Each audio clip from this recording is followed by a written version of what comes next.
Subscribe பட்டனை click பண்ணுங்கள், அப்புறம் பெல் பட்டனை கிளிக் பண்ணுங்கள். அப்புறம் எங்களோட எல்லா வீடியோஸும் உங்களுக்கு இன்பாக்ஸில் கிடச்சிடும். ஆன்லைன் டெய்லரிங் பேசிஸ் கிளாஸில் நம்ம பார்க்க போகிறது இந்த நீடில் த்ரெட்டர் மூலமாக எப்படி ஊசியில் நூல் கோக்கணும் அப்படின்னு பார்க்க போகிறோம். நீடில் த்ரெட்டரில் இந்த ஊசியை வச்சுட்டு அதுக்கப்புறம் அந்த நூலை அதில் கோர்த்து எடுத்துட்டோம்னா ஈஸியாக வச்சிடலாம். அதே மாதிரி மிஷின்லையும் நம்ம ஒரு நூல் கோக்குறதுக்கு ரொம்ப கஷ்டப்பட்டோம் அப்படின்னா இந்த நீடில் த்ரெட்டர் மூலமாக நம்ம ஈஸியாக வச்சிடலாம். டெய்லரிங் கிளாஸில் ரொம்ப கஷ்டமான விஷயமா இருக்கிறது இந்த நூல் கோக்குறது தான் எல்லாத்துக்குமே. அதை நம்ம ஈஸியாக யூஸ் பண்ணிக்கிறோம். எப்படிங்கிறத இப்போ பார்ப்போம். ஃபர்ஸ்ட் இந்த ஊசி எடுத்துட்டு இந்த ஹோல் இருக்குல்ல இதுக்குள்ள இது விட்டுருவோம். ஃபுல்லா விட்டுட்டோமா? விட்டுட்டு இப்ப நூல் எடுக்கும். நூல் எடுத்து இந்த இதுக்குள்ள இந்த பெருசா இருக்குல்ல டைமண்ட் ஷேப்ல இருக்குல்ல அதுல விட்டுட்டு இப்படியே நூலை இப்படியே எடுத்துட வேண்டியது. நான் இன்னொரு தடவை செஞ்சு காமிக்கிறேன். இப்படி வந்துட்டா நமக்கு ஊசியில் நூல் வந்துடும். இன்னொரு தடவை எப்படின்னு சொல்லி காமிக்கிறேன், பார்த்துக்கோங்க நல்லா கேர்ஃபுல்லா.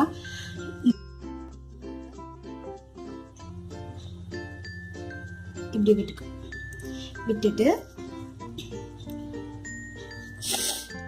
இந்த டைமண்ட் ஷேப் இருக்குல்ல அதுல நூலை இப்படி கோர்த்துட்டு இப்படி இழுத்து இப்படி வச்சுட்டு இப்போ இந்த த்ரெட்டரை அப்படியே இழுத்துற வேண்டியதான். இழுத்துட்டா வந்தது. இப்போ இதுலேருந்து நூல் எடுத்துட்டோம். அவ்வளோதான். இந்த மிஷினில் உள்ள ஊசியில் எப்படி இந்த த்ரெட்டர் யூஸ் பண்ணி நம்ம நூல் கோக்கணும் அப்படின்னு பார்க்க போகிறோம். இந்த ஊசி இந்த ஓட்டை இருக்குல்ல அதில் இந்த த்ரெட்டரை வச்சிடணும்.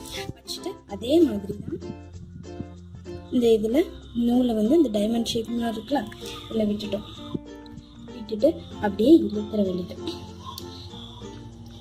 நம்ம நம்மளோட ரைட் ஹேண்ட் சைட்ல இருந்து விட்டால் மட்டும்தான் நூல் இப்படி வரும். ஏன்னா ஆப்போசிட் டைரக்ஷன்ல வந்துடும். அப்புறம் நமக்கு சிக் ஆயிடும். அதனால விடும்போது நம்ம ரைட் சைட்ல இப்படி இன்னொரு தடவை நான் சொல்லி காமிக்கிறேன்.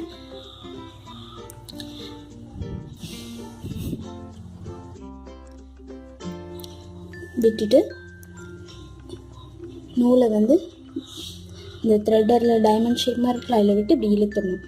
இழுத்துட்டு இப்போ அந்த நூலை அப்படியே இந்த சைடு இழுத்துட்டோம்னா முடிஞ்சிடும். மிஷின்லையும் ஊசிலையும் எப்படி இந்த நீடில் த்ரெட்டர் யூஸ் பண்ணி நூல் கோக்கலாம் அப்படின்னு பார்த்தோம். இது கடையில் கிடைக்கும். இதோட பேர் நீடில் த்ரெட்டர். 5 rupees தான் இருக்கும். நீங்கள் கடையில் வாங்கிக்கோங்க. இது மூலமாக நம்ம ஈஸியாக கோர்த்துடலாம். மிஷினில் ஊசி உடஞ்சிட்டுனா அதை ரீப்ளேஸ் பண்ணிவிட்டு எப்படி நல்ல ஊசி அதில் மாட்டணும் அப்படிங்கிறத பார்க்க போகிறோம். இதே சர்வீஸ் மேனை கூப்பிட்டோன்னா ஊசி மாட்டிட்டு ஆயிலெலாம் போடுறதுக்கு 200 ரூபாய் சார்ஜ் பண்ணுறாங்க. ஆனால் இந்த ஊசியோட விலை வெறும் 2 ரூபாய் தான். இதை நம்ம வச்சு டெஸ்டர் யூஸ் பண்ணி எப்படி இதை மாற்றணும் அப்படிங்கிறத பார்க்க போகிறோம். ஒரு நல்ல ஊசி தெரியிற மாதிரி ஒரு துணியை அந்த கில்ட் அட்ஜஸ்ட் பண்ணி எடுத்து போட்டுக்கோங்க. எதுக்குன்னா நம்ம கழட்டும் போது கீழே உள்ள அந்த ஓட்டை வழியாக டக்குன்னு விழுந்துடக்கூடாது. அதுக்காக தான் இப்படி வச்சுட்டு அந்த ஊசி இருக்கு அதை பிடிச்சிட்டு இந்த டெஸ்டர் யூஸ் பண்ணி இந்த சைடு ஒரு கேப் மாதிரி கொடுத்துருக்காங்க. நமக்கு இந்த கேப்ல இப்படி அட்ஜஸ்ட் பண்ணி லைட்டா எடுத்துட்டோம்னா நமக்கு வந்துட்டு பார்த்தீங்களா ஊசி உடஞ்சிருக்கு. இப்போ நம்ம நல்ல ஊசியை எப்படி அதில் மாற்றணும் அப்படிங்கிறத பார்க்க போகிறோம். ஒரு டி ஷேப் இருக்கும். அதாவது இந்த மேலே உள்ள ஃப்ளாட்டாக இருக்குது பார்த்தீங்களா, இந்த மாதிரி ஃப்ளாட்டாக இருக்கிற பகுதி இன்னொன்று பின்னாடி இருக்கிறது தடிமனாக இருக்கும். இப்போ இந்த ஃப்ளாட்டாக இருக்க பகுதி வெளியில தெரியணும். இந்த தடிமனாக இருக்குல்ல இது இந்த கேப் மாதிரி நமக்கு கொடுத்துருக்காங்கல்ல, இந்த கேப்புக்குள்ள இந்த தடிமனாக இருக்குல்ல இந்த பகுதி உள்ள அப்படியே போய் இன்செர்ட் ஆயிடும். இந்த வெளியில இருக்கக்கூடிய இந்த தட்டையா இருக்கலாம் இந்த இது நமக்கு வெளியில தெரியணும். இந்த மாதிரி தான் நம்ம இன்செர்ட் பண்ண போறோம். எப்படின்னா இந்த தட்டையா இருக்கு பார்த்தீங்களா, நல்லா கவனிச்சுக்கோங்க. தட்டையா இருக்கிறது இப்படி இந்த மாதிரி நல்லா உள்ள அமுக்கி விட்டு இப்படி பிடிச்சிக்கலாம். பார்த்தீங்கன்னா உங்களுக்கே தெரியும் வெளியில தட்டையா இருக்கிறது நமக்கு தெரியுது. உள்ள அந்த இதை இன்செர்ட் பண்ணியாச்சு. நம்ம அந்த தடிமனா இருக்கிற பகுதியை உள்ள இன்செர்ட் பண்ணிட்டோம். வச்சுட்டு இந்த இதை இப்போ அட்ஜஸ்ட் பண்ணி டைட் பண்ணிட வேண்டியதுதான்.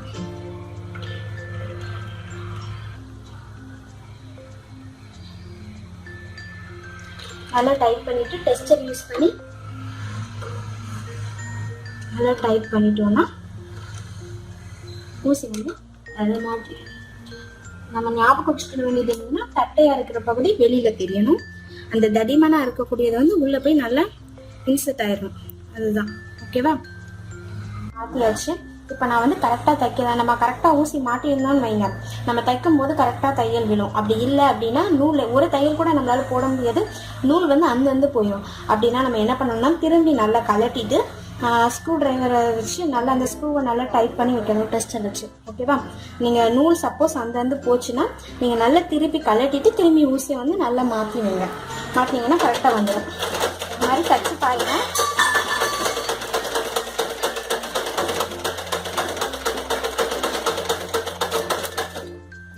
தையல் கரெக்டாக விழுந்திருக்கா, அப்போ நான் மாட்டியிருக்கிறது கரெக்டு. தையல் வந்து விழலை, நூல் வந்து அந்தந்து போச்சுன்னா நம்ம மாட்டிருக்கிறது தப்புன்னு அர்த்தம். அப்போ நல்லா கழட்டிட்டு திரும்பி நீங்கள் மாட்டணும். நல்லா ஞாபகம் வச்சுக்கோங்க, தட்டையாக இருக்க பக்கம் வெளியிலையும் தடிமனாக இருக்கிற பக்கம் இந்த உள்ளே போய் செட் ஆகணும். வீடியோவில் வந்து பாபின் கேஸில் வந்து பாபினில் வந்து எப்படி நூல் சுற்றணும் அப்படின்னு பார்த்தோம். இன்றைக்கி வந்து பாபின் கேஸில் பாபினை வந்து எப்படி இன்சர்ட் பண்ணணும் அப்படிங்கிறத பார்க்க போகிறோம். அடுத்து அதை மிஷினில் எப்படி இன்சர்ட் பண்ணணும் அப்படிங்கிறதையும் பார்க்க போகிறோம். ஃபர்ஸ்ட் வந்து என்ன பண்ணணும்னா, இந்த மாதிரி எடுத்துட்டு இந்த இடத்துல தான் நமக்கு வந்து நூல் வந்து வரணும். ஓகேவா?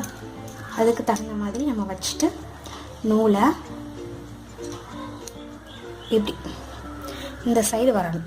ஓகேவா? நூல் இப்படி எடுத்துட்டு இப்படி வச்சோன்னா ஆட்டோமேட்டிக்காக நமக்கு நூல் வர வர கீழே பாபின் வந்து சுற்றி நமக்கு நூல் வந்து வந்துடும் நம்ம ஸ்டிச்சிங் போடும்போது.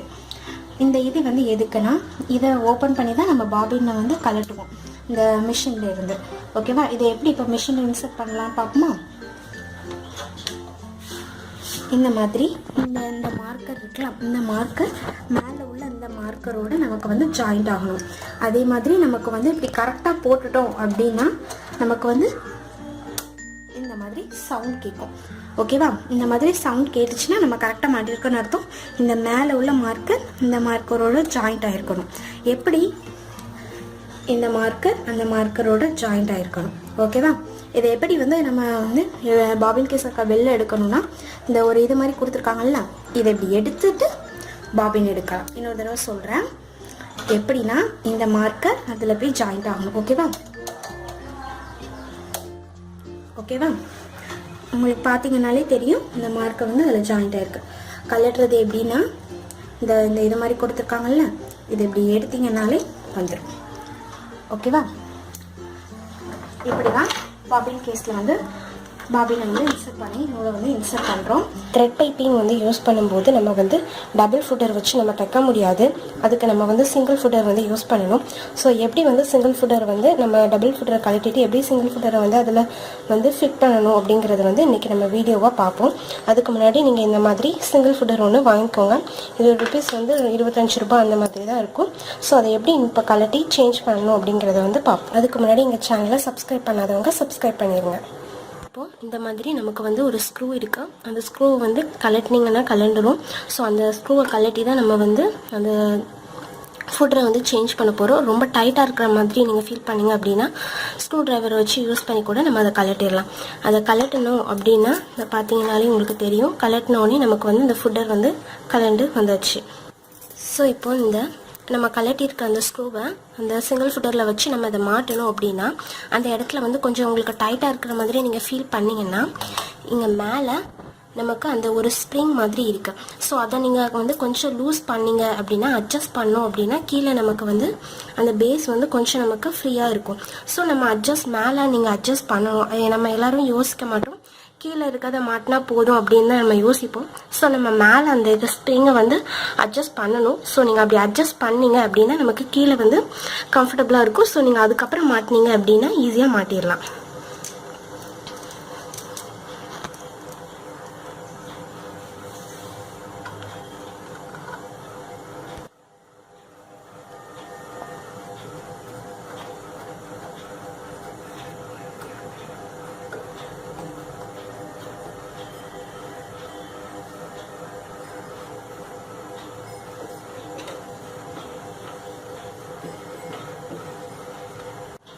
ஸோ இப்போ நம்ம வந்து இந்த மாதிரி சிங்கிள் ஃபுட்டரை வந்து மாட்டிட்டோம். இந்த சிங்கிள் ஃபுட்டர் மாட்டினோன்னே இந்த மாதிரி அட்ஜஸ்ட் பண்ணி பார்த்துக்கோங்க. அந்த நீடில் வந்து கரெக்டாக அந்த ஹோலில், இந்த ஃபுட்டரில் உள்ள ஹோலில் வந்து கரெக்டாக போதான்னு. அப்படி நீங்கள் சரியாக மாட்டலை அப்படின்னா அந்த ஊசி வந்து அதில் கீழே பட்டு உடையிறதுக்கு கூட வாய்ப்பு இருக்குது. ஸோ அதை அட்ஜஸ்ட் பண்ணி பார்த்துக்கோங்க. ஸோ இந்த மாதிரி நீங்கள் தச்சு பார்த்தீங்கனாலே உங்களுக்கு கரெக்டாக தெரிஞ்சிடும். ஸோ நீங்கள் இந்த மாதிரி த்ரெட் பைப்பிங் வந்து தைக்கும்போது இந்த மாதிரி சிங்கிள் ஃபுட்டர் யூஸ் பண்ணிக்கோங்க. அப்புறம் நம்ம தச்சு முடிச்சோடனே நம்ம நார்மலாக யூஸ் பண்ணுற மாதிரி இந்த மாதிரி டபுள் ஃபுட்டர் யூஸ் பண்ணிக்கலாம். ஸோ இந்த வீடியோ வந்து உங்களுக்கு யூஸ்ஃபுல்லாக இருக்கும் அப்படின்னு நம்புகிறேன். இந்த வீடியோ உங்களுக்கு பிடிச்சதுன்னா லைக் பண்ணுங்கள், ஷேர் பண்ணுங்கள். ஏதாவது டவுட் இருந்ததுன்னா கமெண்ட் பண்ணுங்கள். அதுக்கு முன்னாடி மறக்காமல் எங்கள் சேனலை சப்ஸ்கிரைப் பண்ணுங்கள். எங்கள் FB பேஜை ஃபாலோ பண்ணுங்கள். எங்கள் வெப்சைட் ஐடி வந்து onlinetailoringvideos.com. நன்றி.